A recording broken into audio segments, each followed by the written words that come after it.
Are you tired of the same old repairs in your rental property? Obviously, repair and maintenance are part of owning a property and owning a rental property, and sometimes those are a little bit more, but when you have too many of them or the costs are too high, it can definitely cut into your profitability. So I've got some strategies to share with you today on how to keep those maintenance costs low while keeping your property still in top shape. For those of you that are new to my channel, my name is Sue Richey. I am the principal broker and owner of Richey Property Management here in Northern Virginia. We manage about 1,000 rental properties, and we've seen a thing or two about what we can do to help our owners keep their properties in good condition. Now, being a landlord comes with its share of a variety of responsibilities. One of the biggest ones is making sure the house is well maintained and taking care of repairs when they happen so that you keep your tenant happy. You've got to deal with everything from a leaky faucet to a running toilet to repairing and replacing your HVAC system. Some of these, they're small expenses, some are much larger, obviously, but nonetheless, repetitive repairs can cause a lot of cost and a lot of stress. So today I want to talk about some ways that you can prevent some of the most common repairs in your rental property. Okay, so number one, the first thing I would recommend is doing regular and preventative maintenance. Just like you go to a doctor for your annual checkup so that you can catch things early and prevent bigger problems, you got to do the same thing with your house. So having a service contract, for example, is a good way to have a company come and service your HVAC system twice a year. They will do an inspection, fine tune it, make sure that things are running properly. And if there are issues, you'll know those earlier and you can plan for them later. So if you know that it's maybe on its last legs, you can budget for that and know that maybe in a year, maybe 2 years, you're going to have to replace that system. That's good for you to know that in advance. But having those regular servicing of systems or appliances or the roof or just regular checks on some of those bigger things can help prevent smaller problems from becoming bigger things and turning into bigger expenses down the road. Okay, the second thing you can do to help prevent common repairs is to educate your tenant and provide some guidelines for them. We do a lot of this in our company because there are a lot of things in the lease that are the tenant's responsibility, and we feel like it's our obligation to help show them what they need to do. For example, the tenant is responsible for draining the hose bibs every fall, every spring. We don't want pipes to freeze in the winter, and if they do and they don't do what they're supposed to, then obviously the tenant's going to pay for it. They're not going to like that, but it also causes property damage, and we don't want that to happen. So we provide them with education, with videos. We even offered, we give them names of plumbers who can come out at their expense, but then they know it's done right.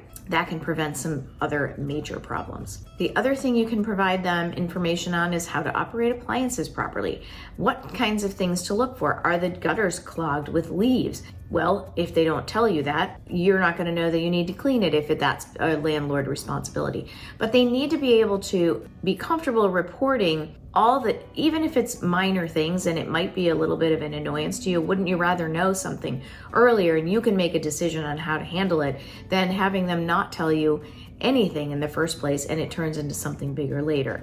So educating them on the types of things to look for, how to use certain systems, how to change the filters in your HVAC, things like that are going to be really important to help maintain the property. And that is something your tenant can do with a little guidance and education from you. Okay, the third thing you can do to help prevent some of the common problems is to have quality upgrades, use quality vendors for all of your repairs and updates. I'll tell you, we have a common saying that being cheap can be expensive. And what I mean by that is, there are people who just want to save and get the cheapest vendor possible. Well, or the cheapest product or replacement possible. Well, that doesn't always work to your advantage because the cheapest appliance isn't going to last as long as a mid-grade or an even better appliance. So you're going to have to replace that appliance later. Sometimes you get the cheapest vendor, maybe they're not so good and they don't do a really good job, and then you have shoddy work, which causes different problems. So we always say, especially with the vendors that we use in our company, they're not always the cheapest. They're definitely not the most expensive, but for us, they're the most value. They are reliable, they're honest, they'll be fair, and they do good quality work. And they get there when they say they're going to get there. And that is what you want. You want to also look at choosing the types of materials that will last. So carpet, for example, has a lifespan. It tends to wear out quicker than other types of flooring, like LVP flooring, for example, is a great product to put into a rental property. It's easy to clean, it's very durable, it has a long lifespan, and it's a great option. So look for products and fixtures, finishes that are more durable, still look nice and are attractive and updated, but give you more longevity for your money in how long they last,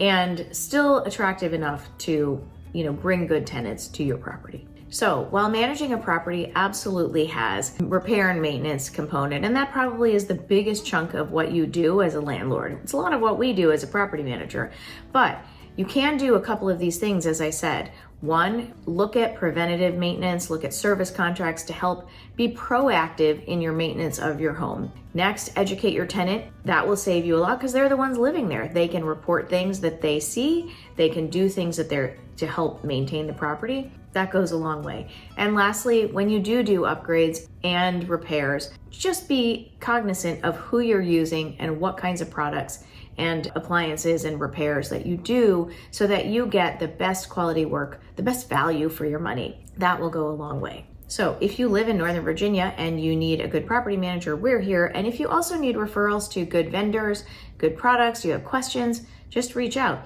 We'd love to know what works for you. Put that in the comments. And if you haven't subscribed to our channel yet, I hope you will. And if you give us a thumbs up as well, and you can hit that bell to subscribe and be notified every time we put out a new video. But I hope this was helpful, and I hope you'll check out some of our other videos as well on things that you can do to maintain your property, things that lots of landlords deal with on a daily basis. My goal here is to just help educate all the landlords so that you can have the best experience possible. So thanks for watching. We'll see you next time.